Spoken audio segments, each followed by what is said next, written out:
Well, Cees, we said remaining static at 24 during the quarter, but coming out of this index, we're seeing some green shoots starting to appear. So today you come with good news for us. Yes, it would seem that the building industry is starting to turn, and turn has to start somewhere. And after 3 years of decline and recessionary conditions and very low activity levels, we see for the first time an indication that activity levels may be lifting among contractors.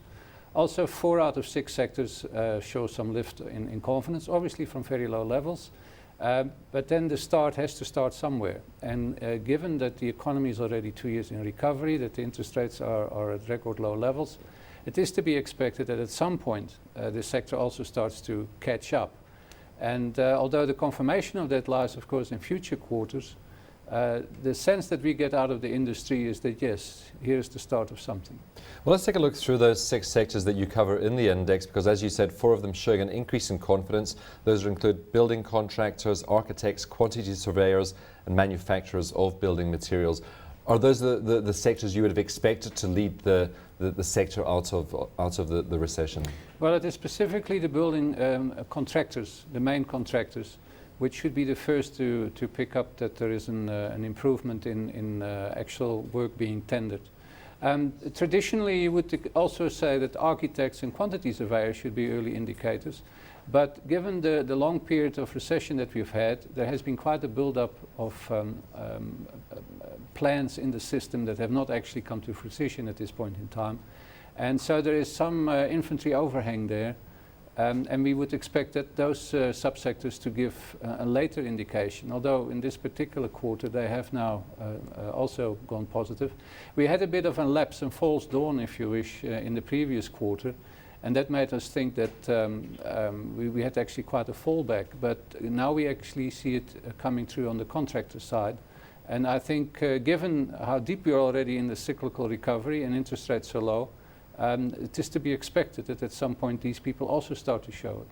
So what we're saying with the architects and quantity surveyors is that people had plans drawn up perhaps prior to the recession, didn't have the money to follow through, and now maybe following through with the building work. Yes, there is a large overhang here, and in that respect there is follow through and more follow through to come. Do you find it strange then that with building contractors picking up their confidence levels that subcontractors didn't? Why do you have that disconnect there? Well, the subcontractors tend to come later in the pipeline in terms of work. The main contractors are the first ones to pick things up. But we are not entirely satisfied that the subcontractors fully reflected their conditions.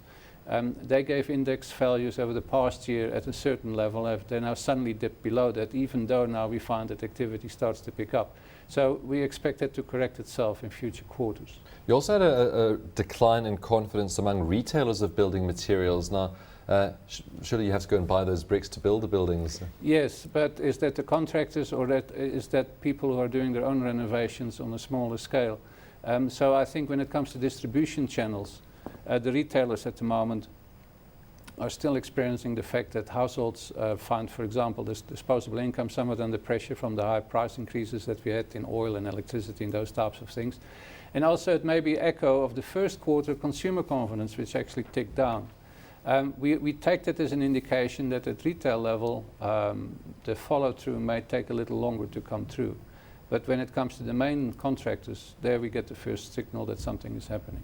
And of course, it looks like residential slightly ahead of non-residential. When would you expect the non-residential sector to catch up? Well, it is traditionally so that there is a gap of as much as 18 months to 2 years. This particular cycle is difficult because the residential has been in recession for so long and subject especially to credit constraints. I don't think it quite applies to the non-residential to the same degree. Also, the non-residential may be having a fairly normal cycle when it comes to vacancies and that type of thing. And therefore, their pickup could be earlier relative to the traditional signal coming out of the residential side. So, but even then, we would expect this year still to be negative, but in the course of next year, even non-residential should already show evidence of cyclical recovery.